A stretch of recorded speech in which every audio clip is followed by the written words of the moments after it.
श्री भुवनेश्वरी राजराजेश्वरी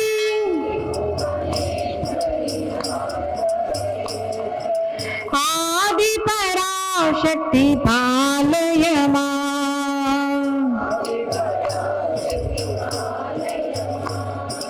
आदि पराशक्ति पालय मां,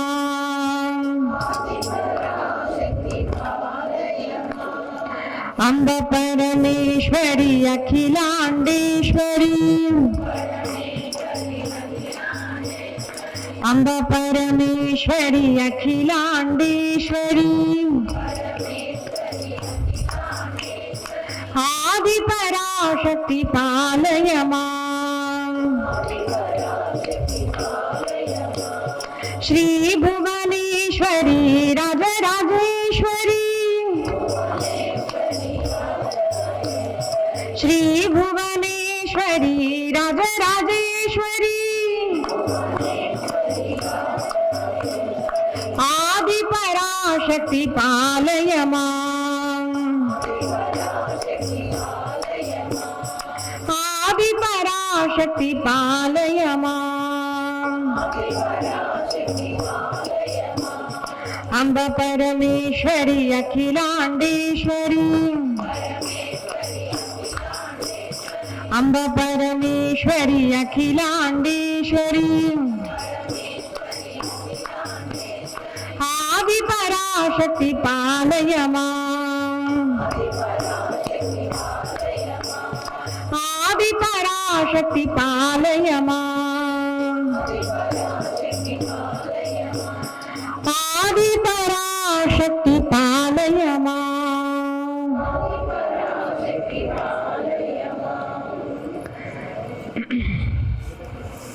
పరాత్పర పరబ్రహ్మ పరమేశ్వరుడు, జగదీశుడు, జగన్నాథుడు, పరమ కృపాలుడు, దయామయుడు, భక్తవత్సలుడు, కరుణావత్సలుడే మడుల అయిన నా పరమ ప్రియ భగవాను శ్రీకృష్ణుల వారి అసీమ దయచేత మనకు అత్యంత దుర్లభమైన సత్సంగము ఈరోజు దేవి భాగవతం, దేవి మహాత్మ చరిత రూపంలో మనకు ప్రాప్తమైందండి.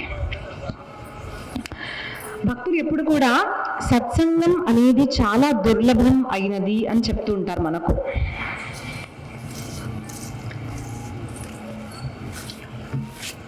ఈ మాట వింటే చాలా మంది ఏమనుకోవచ్చు అంటే, అదేంటిదమ్మా ప్రవచనాలు చాలా జరుగుతూనే ఉంటాయి, యూట్యూబ్లలో కూడా మనం చూస్తూ ఉంటాము, ఎన్నెన్నో గ్రామాల్లో కూడా ప్రవచనాలు జరుగుతూ ఉంటాయి కదా, మరి దాన్ని దుర్లభము ఎందుకు అంటారు అని కొంతమంది అడగొచ్చు.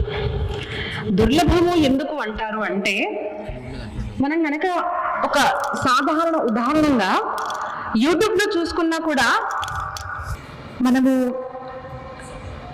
సాధారణంగా యూట్యూబ్లో కూడా చూసుకున్నా ఒక చీర, కొత్త చీర వచ్చింది అనుకోండి, దానికి ఎన్ని వ్యూస్ ఉన్నాయని చూస్తే లక్షల్లో కొద్ది పోతాయి. శ్రావణ మాసం స్పెషల్ చీరలు అనగానే లక్షల మంది చూస్తారు కదండి.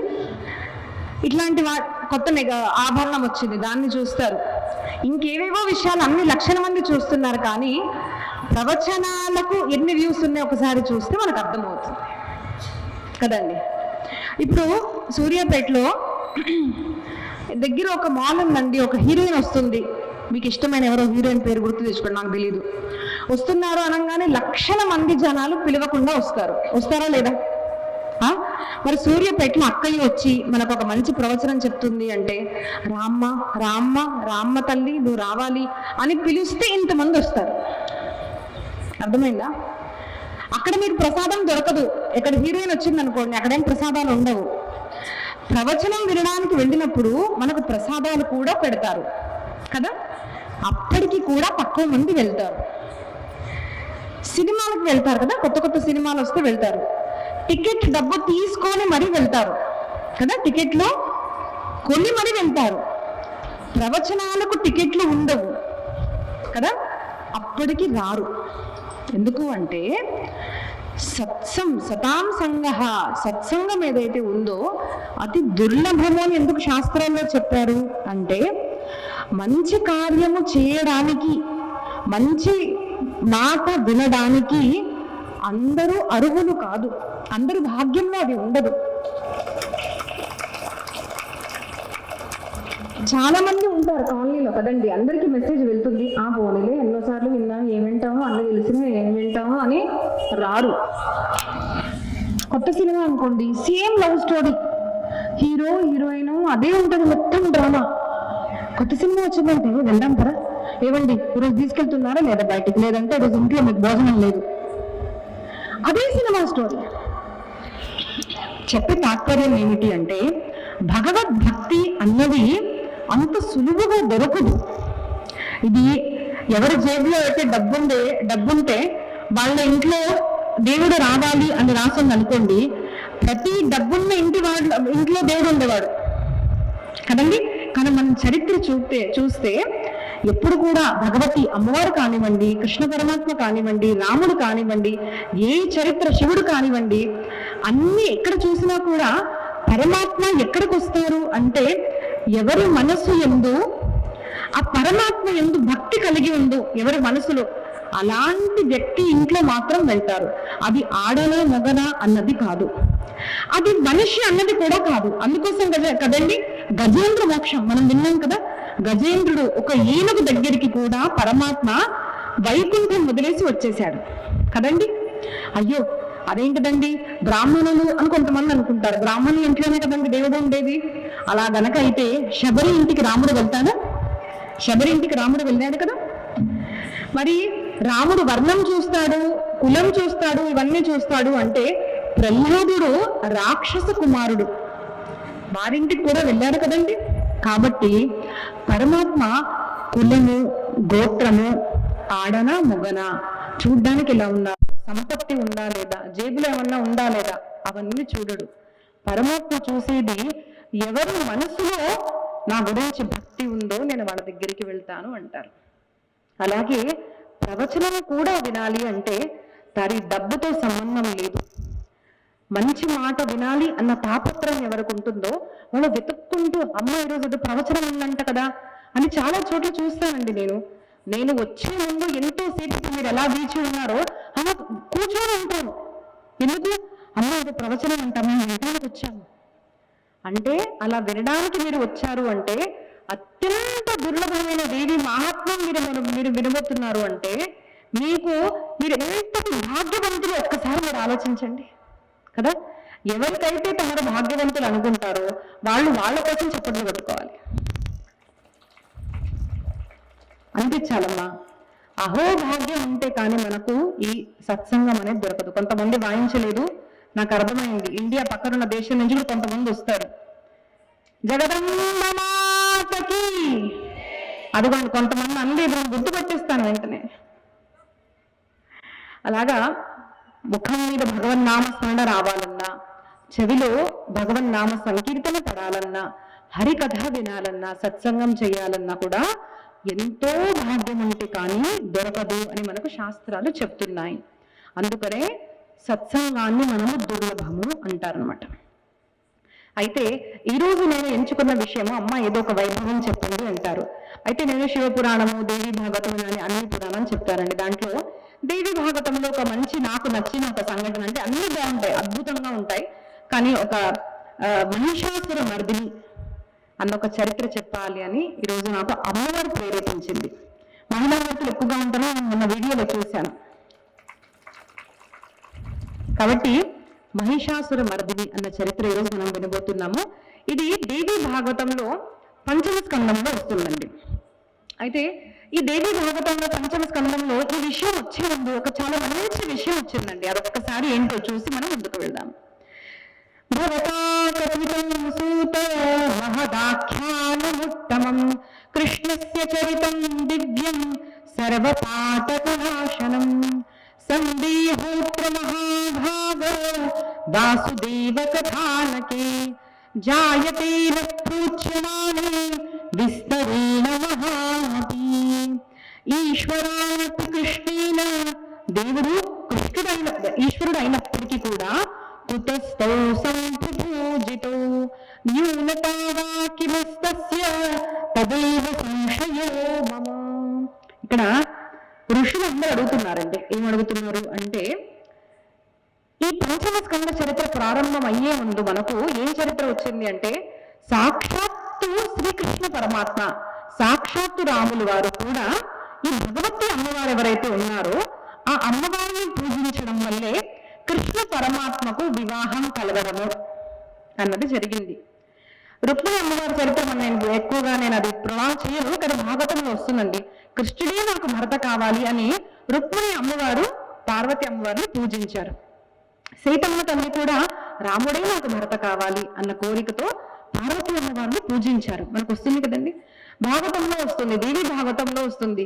సత్యభామకు సంతానం కలగడం లేదు అనేసి ఆవిడ పార్వతి అమ్మవారిని పూజించిన తర్వాత వాడికి సంతానం కలగడము, ఇది కూడా చరిత్ర వచ్చిందనమాట. అంతేకాకుండా భాగవతంలో కూడా వస్తుందండి, కృష్ణ పరమాత్మ ఒక్కసారి ఇంట్లో నుంచి వెళ్ళిపోతారు మణి గురించి అనమాట. అప్పుడు ఇంట్లో అందరు చింతిస్తున్నారు, స్వామివారు ఎక్కడికి వెళ్ళిపోయారు అంటే, ఆ స్వామివారు వెనక రావాలి అంటే ఇక్కడ వసుదేవులు, అమ్మవారు దేవకి అమ్మ, తర్వాత భార్య రుక్మిణి మాత కూడా ముగ్గురు కలిసి చండీ యాగం చేశారండి. నేను ఇప్పుడు కూడా చెప్పాను, చండీ యాగము 9 రోజులు చేస్తే చాలా మంచిది, కానీ విశేషంగా అష్టమి రోజు చేస్తే చాలా మంచిది. ఈసారి మీరు చేసేదంట, కానీ వచ్చే సంవత్సరం నుంచి మీరు అష్టమి రోజు ఖచ్చితంగా చండీ యాగం చేయండి. ఇది దేవి భాగవతంలో వస్తుంది. అలాగా చండీ యాగం పూర్తి అవుతుండగా కృష్ణ పరమాత్మ ఒక్కరే రాకుండా మణిని కూడా తీసుకొచ్చి ఇంకొక భార్య అంటే జాంబవతి అమ్మవారిని కూడా తీసుకొచ్చినట్టుగా మనకు దీంట్లో చూపిస్తున్నారు. అప్పుడు అమ్మవారు అంటారంట, అమ్మవారి పూజ వల్ల నాకు నా కొడుకే కాదు, కొడుకుతో పాటు ఇంకో కొత్త కోడలు కూడా వచ్చేసింది అన్న మహాత్మ్యం మనకు భాగవతంలో వస్తుంది, దేవి భాగవతంలో వస్తుంది.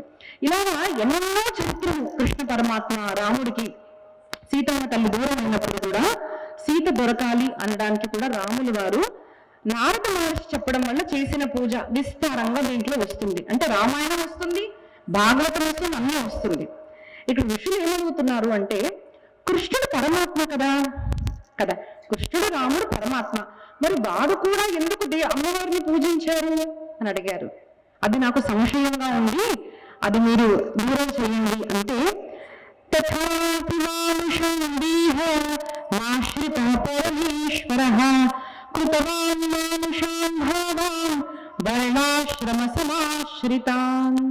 ఇక్కడ ఏం చెప్తున్నారు అంటే, పరమాత్మ అయినప్పటికీ కూడా కృష్ణ పరమాత్మ కానివ్వండి, రాముల వారు కానివ్వండి, వాళ్ళిద్దరు కూడా చేసింది మానవ లీల. ఒక నటుడు ఎలాగైతే, ఇప్పుడు ఒక మనిషి అనుకోండి, నేను ఒక నటిని అనుకోండి, ఈరోజు ఏం చేస్తాను అంటే సీతమ్మ తల్లి రోల్ ప్లే చేశాను నాటకంలో. మరుసటి రోజు ఏమైందంటే సీతమ్మ తల్లి రోల్ చేసే వాళ్ళు వేరే వాళ్ళు దొరికారు, కానీ అమ్మ మందోదరి రోల్ చేసే వాళ్ళు ఎవరు లేరు, మీరు చేస్తారమ్మా అంటే చేస్తాను. అంటే నిన్న సీతమ్మ తల్లి అయిన శిల్ప గారు మరుసటి రోజు మందోదరి అయ్యారు. మరి నేను శిల్ప అవుతానా, మందోదరి అవుతానా, సీత అవుతానా? నేను శిల్పానే అవుతాను. కానీ ఒకరోజు స్టేజ్ మీద on the stage I was Sita, for some other day was Mandodari, ఇంకో రోజు రాముల వారిగా కూడా ప్లే చేయొచ్చు. అలాగా ఒక మనిషి, ఒక నటుడు ఎలాగైతే వివిధ నట రూపాలు తీసుకుంటారో, అలాగ పరమాత్మ మనిషికి ధర్మం చెప్పడానికి ధరించిన రూపాలు కృష్ణ రూపము, రామ రూపము, ఇవన్నీ కూడా లీలా మానుష రూపము అంటారు అన్నమాట. కాబట్టి కృష్ణ పరమాత్మ మనందరికీ నేర్పించడానికి, గుర్తుపెట్టుకోండి, మనందరికీ నేర్పించడానికి సాక్షాత్ కృష్ణ పరమాత్మ కూడా ఆ భగవతి అమ్మవారిని పూజించారు. అంతటి మహాత్మ్యము ఆ అమ్మవారికి, భవానీ మాతకుంది అని మనకు ఇక్కడ చెప్తున్నారు అన్నమాట. జగదంబ మాతకి, జగదంబ మాతకి. ఇంకా గట్టిగా నాలంటే నాకు కొంచెం తక్కువ అనిపిస్తుంది. జగదంబ మాతకి. ఇప్పుడు తర్వాత ఏమవుతున్నారు ఋషులు అంటే, మాకు మహిషాసుర మర్దిని చరిత్ర మీరు చెప్పండి అంటారన్నమాట. మీరు ఒక మాట జాగ్రత్తగా వినవలసింది ఏముంటుందంటే, మన పురాణాలు కనుక మనం చూసాము అంటే there is always a dialogue అనమాట. అంటే క్వశ్చన్ అండ్ ఆన్సర్ సెషన్ ఉంటుంది. ఎప్పుడు కూడా మన చరిత్రలో అంటే పురాణాల్లో ఎక్కడ కూడా చూసినా భక్తులు, ఋషులు, మునులు వీళ్ళందరూ కూడా వాళ్ళ డౌట్స్ అడిగారు, క్వశ్చన్స్ అడిగారు. అప్పుడు గురువులు దాన్ని ఛేదించారన్నమాట. నీ సంశయం ఇలా ఉందా, ఇలా కాదు నాయన, ఇలా దాని యొక్క కారణం ఇది అని చెప్పడం మన శాస్త్రాల్లో ఉంది. ఒక్క సనాతన ధర్మం మాత్రమే అండి. సనాతన ధర్మంలో we have freedom to ask questions. And నేనైతే ఎప్పటికీ అంటాను, మీ మనసులో ఏమన్నా ఉంది అంటే మీరు అడగండి, అలాగే కొంతమంది వెంటనే వచ్చేస్తారు, అడగమన్నారు కదా నాకు ఈ డౌట్ ఉంది. గురువుగారు ఒక మాట అంటారండి, ఎవరైతే ప్రవచనాలు వినలో అట్లాంటి వాళ్ళకి ఎక్కువ డౌట్లు వస్తూ ఉంటాయి. ఫస్ట్ ఏం చేయాలి మనము? డౌట్స్ ఉంటాయి అందరు, నాకు కూడా చాలా డౌట్స్ వస్తాయి. నేను ఇప్పటికీ గురుగారిని అడుగుతుంటాను, ఇప్పటికీ కూడా. ఏం చేయాలి? మొదట మనం ఒక్కసారైనా భాగవతం వినాలి, చదవాలి. రామాయణము, శివపురాణము, మహాభారతము ఇవన్నీ విన్న తర్వాత అప్పుడు డౌట్స్ వచ్చాయనుకోండి, అప్పుడు అడగాలి. కొంతమంది ఏమీ అడగరు, ఏమీ వినరు. ఎక్కడైనా విన్నారా అంటే, అక్క మేము యూట్యూబ్లో విన్నాము, గూగుల్లో విన్నాము. గూగుల్ చేస్తుంటారు క్వశ్చన్స్ కొంతమంది. ఒక మాట మనం తెలుసుకోవాలమ్మా, నాకు ఇందాక కూడా ఎవరో మాటల్లో చెప్తున్నారు కారులో, మనము ఎవరి దగ్గర నుంచి ప్రవచనం వినాలి? ఎవరైతే ఒక గురు పరంపర నుంచి వచ్చే శిష్యరికంలో ఉన్నారో అలాంటి వాళ్ళ దగ్గర నుంచి మనం ప్రవచనం వినాలి. కొత్తగా ఒక వీడియో వచ్చిందమ్మా, ఒక 2-3 months క్రితం. ఏంటిదంటే, ఒక వ్యక్తి భగవద్గీత చెప్తున్నారు అంటే వీడియో బాగా ఫేమస్ అన్నమాట. మన హిందువులు కూడా అక్కడికి వెళ్ళి భగవద్గీత చెప్తున్నారు అండి అనేసి. ఇంకొక వీడియో ఒక వ్యక్తి చెప్తున్నారు అనమాట. ఏం చెప్తున్నారు అంటే, మహాభారతం వినాలి, ఖచ్చితంగా భగవద్గీత వినాలి, కృష్ణ పరమాత్మ కోసము. ఏమంటున్నాడు కృష్ణ పరమాత్మ? అహింస పరమో ధర్మ అంటున్నారు.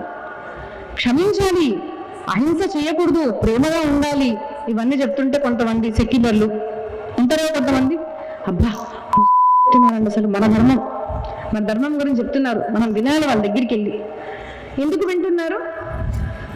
బికాస్ మనిషికి, ఇప్పటి కాలంలో మనిషికి ఏం అలవాటు అయిందంటే, కొత్తగా కావాలండి, కొత్త వెరైటీ.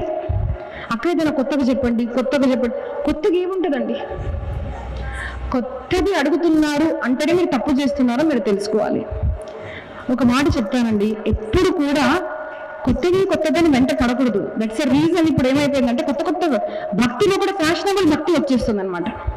నవరాత్రి పూజ ఒక రకం, అదే చేస్తాం 9, అంటే ప్రతి సంవత్సరం కూడా 9 రోజులు కూడా నవరాత్రులు అమ్మవారు అదే పూజ, అదే కుంకుమార్చన, అదే కుమారిక పూజనం, అదే చండీ యాగం చేస్తున్నా కూడా ఎంతో సంతోషంగా ఉంటుందిగా. చేసే వాళ్ళకి అదే సంతోషం, అదే అమ్మవారిని చూడాలనిపిస్తుంది. ఒకటే విగ్రహం.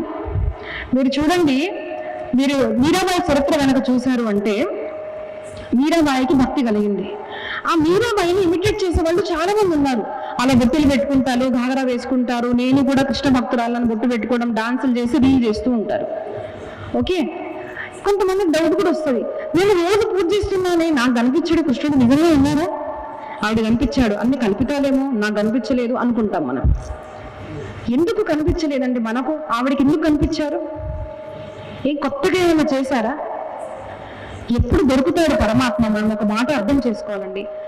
ఆ అమ్మవారిని మనము ప్రతి సంవత్సరం కొలుస్తున్నాము, ఆ అమ్మవారికి మనం కుంకుమార్చన చేస్తున్నాము. కొంతమంది అడుగుతారు కదా ఏదో ప్రశ్నలు, అదేంటిదమ్మా ఇంత కుంకుమ తీసుకొస్తారు, పోస్తూనే ఉంటారు, ఆవిడ మీద అసలు అమ్మవారు ఉందా అంటారు. హల్దీ పెడతారు, స్టేజులు చేస్తున్నారు, ఖర్చులు పెడుతున్నారు, అసలు ఉన్నాడా దేవుడు అన్న ప్రశ్న మనకు రావచ్చు, కొంతమంది అడిగే వాళ్ళకు కూడా రావచ్చు. పరమాత్మ ఉన్నాడు అని ఎక్కడో అనిపిస్తుంది, ఎక్కడో ఏమనిపిస్తుంది, అసలు నిజంగా ఉన్నాడా, అసలు వింటున్నాడా అన్న ప్రశ్న కూడా వస్తుంది. ఎందుకు కనిపించాడు, ఎందుకు మరి మీరాబాయికి కనిపించాడు అన్న దానికి కారణము మనం బహిరంగంగా వెతుకుతామండి. అమ్మవారు కనిపించిందా అంటే మనకేమనిపిస్తుంది? సినిమాల్లో చూసి ఆ ఆవిడ విగ్రహం ముందు ఆవిడలాగా నించోవాలి, అప్పుడు ఆ అమ్మవారు కనిపించింది మహాతల్లి అనుకుంటాము. అలా కనిపించడం కాదండి. పరమాత్మ దర్శనము ఏ భక్తులకి మొదట అయిందో అది ఆత్మస్వరూపంలో అవుతుంది. కళ్ళు మూసుకున్న తర్వాత ఒక ప్రశాంతత అనిపించడము, కోరికలు అనేవి తగ్గడము, కామ క్రోధ లోభ మోహాలు ఇవన్నీ ఎప్పుడైతే మనకు తగ్గుతూ పోతాయో, వాసన ఎప్పుడైతే తగ్గుతూ పోతుందో, సంసార సుఖం పట్ల ఎప్పుడైతే మన కోరికలు తగ్గుతూ పోతాయో, మెల్లమెల్లగా మనిషి అనుభూతి ఎలా కలుగుతుందంటే కళ్ళు మూసుకొని కూర్చోవాలనిపిస్తుంది, ఏమీ వద్దనిపిస్తుంది. ఎక్కడికి వెళ్ళినా కూడా అందరిలో అదే పరమాత్మ కనిపిస్తాడు.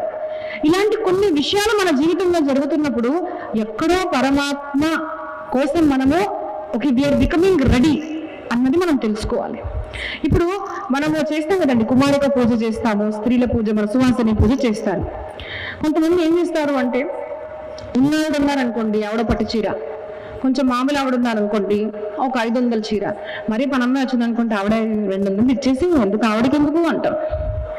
అంటే మనం ఏం చూస్తున్నాము అంటే మీరు అలా చేస్తున్నారని కాదు, మనం ఏం చూస్తున్నాము అంటే ఆవిడ పెద్ద ఆవిడ, ఈవిడ అంటే మీరు ఏం చూస్తున్నారు, మనం ఏం చూస్తున్నాము, మనము భేదం చూస్తున్నాము. సువాసిని పూజ అని చెప్పారు మనకు. మీరు భాగవతం గనక వింటే చాతుర్వర్ణాల్లో ఉన్న ఆడవాళ్ళ పూజ చేయాలండి. మీరు ఇక్కడ ఏం చేస్తారో నాకు తెలీదు.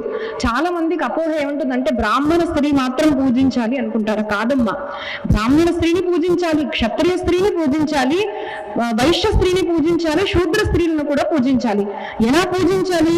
దేవి భాగవతంలో మీరు గనక వింటే బ్రాహ్మణ స్త్రీలకు కొంచెం ఎక్కువ, లేదంటే వైశ్యులు అంటే డబ్బున్న వాళ్ళు, బిజినెస్ క్లాస్ పీపుల్ వాళ్ళకు కొంచెం ఎక్కువ, శూద్రులకు తక్కువ అని ఎక్కడ చెప్పలేదు. సువాసిని స్త్రీ మీకన్నా పెద్ద వయసులో ఉన్న చిన్న వయసులో ఉన్నప్పటికీ కూడా మనము నమస్కారము చేయాలి, పాదాభివందనం చేయాలి. ఇక్కడ ఒక చూస్తానమ్మా నేను, దక్షిణ భారతంలో అసలు ఎవరు నమస్కారం చేయరు.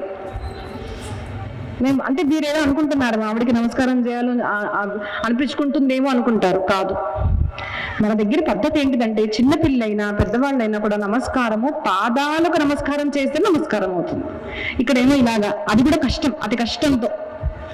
ఎందుకండి నాకేమి ఎవ్వరి కాళ్ళు పడే అవసరం లేదు అనుకుంటాము. మనందరికీ ప్రతి ఒక్కరి కాళ్ళు పడే అవసరం ఉంది. ఎందుకుందండి? కొంతమంది అనుకోవచ్చు ఎందుకుందో తెలుసా? ఇక్కడ ఉంది చూడండి, అహంకారం మూట ధరించి ఉన్నాం చాలా మంది. నేను ఇలా మూట పెట్టుకోండి, అది మిమ్మల్ని వంగనివ్వదు. నేనండి నేను, అది వంగనివ్వదు. అమ్మా పడిపోయిందిగా, వంగంగానే మూట పడిపోయిందిగా అహంకారం మూట. కాబట్టి ఎంతమందికి మీరు పాదాభివందనం చేస్తూ పోతారో ఏమవుతుంది? నేను అన్నది పడిపోతుంది, అహంకారం పడిపోతుంది. అందుకోసం మనం ఎప్పటికీ కూడా పూజ చేసిన తర్వాత నమస్కారం చేయాలి. అమ్మవారికి పాదాభివందనం, గురువు గారికి పాదాభివందనం. కుమారిక పూజ చేసిన తర్వాత చిన్న చిన్న పిల్లలకి కూడా పాదాభివందనం చేయాలి. మీరు కనుక యూట్యూబ్లో చూడండి, యోగిని చూస్తున్నారా మీరు? నేను బహిరంగంగా చెప్తానండి, నాకు తెలియదు ఇక్కడ ఏ పార్టీ వాళ్ళు ఉన్నారు, బట్ నేను ఫ్రాంక్గా చెప్తాను. యోగి, మోదీ లాంటి లీడర్ ఇప్పుడు లేరు. వాళ్ళు సన్యాసి కదండి, ఆయన కుమారిక పూజ చేస్తే ఏం చేస్తారు? ఆ కుమారికలకి అన్ని పెట్టి కాళ్ళకి ఇలా నమస్కారం పెడతారు. మా గురుగారు పూజ చేయండి, సాక్షాత్ దండల ప్రణామాలు చేస్తారు. నేను ఒకసారి ఇప్పుడు ఫోటో షేర్ చేస్తాను ఇన్స్టాగ్రామ్లో. నేను చిన్నగా ఉన్నప్పుడు గురువారి దేవి భాగవతం బాసరలో జరుగుతుంది. అక్కడ అమ్మవారు అవ్వడానికి ఎవరు లేరు. అయితే ఆ మేకప్ అబ్బాయి వచ్చి, అమ్మ will you play this role? I said okay. నేను అయ్యాను అమ్మవారు. మా గురుగారు నాకు పాదాభివందనం చేశారు. సరే, ఒక్కసారి మనము పూజనీయులు అని చూసామనుకోండి, అమ్మ అని చూశాక అక్కడ ఈమె నా శిష్యురాలు కదా, నేనెందుకు పాదాభివందనం చేయాలి అన్నది కాదు. అమ్మ జగదమ్మ స్వరూపం ధరించింది మా అమ్మ. మట్టి బొమ్మ కనిపించే వాళ్ళకి మట్టి బొమ్మే ఉంటుందండి. సాక్షాత్తు నా భగవతి అన్న వాళ్ళు భావన ఎప్పుడైతే ఉంటుందో, ఆ చిన్ని కృష్ణుడిని రాగా పూజిస్తూ ఉంటే దాంట్లో ఎప్పుడైతే లీనం అయిపోయిందో మీరా, అప్పుడు తనకు ఆ ఒక్క బొమ్మలో దేవుడు కనిపించాడు. మనకు కనిపించాడు, మనకు బొమ్మ సైజు కనిపిస్తుంది మనకు, నల్లరాయ తెల్లరాయ. ఇప్పుడు మనం వెళ్ళి చూస్తాం కదా రాజస్థాన్లో చూస్తే బొమ్మ, దీంట్లో దేవుడు కనిపించాడా? ఆవిడ కనిపించాడు, మనకు కనిపించాడు. ఎందుకు? బూట కట్టుకొని ఉన్నాం. అలాగా భగవద్భక్తి అంటే చాలా కష్టం. ఒక మాట మనం ఏం గ్రహించాలి అంటే, భగవద్భక్తి చేస్తున్నప్పుడు మెల్లమెల్లగా కామము, క్రోధము, లోభము ఇవన్నీ దూరం అవుతూ ఉండాలి. ప్రతి మనిషిలో పరమాత్మ కనిపించాలి.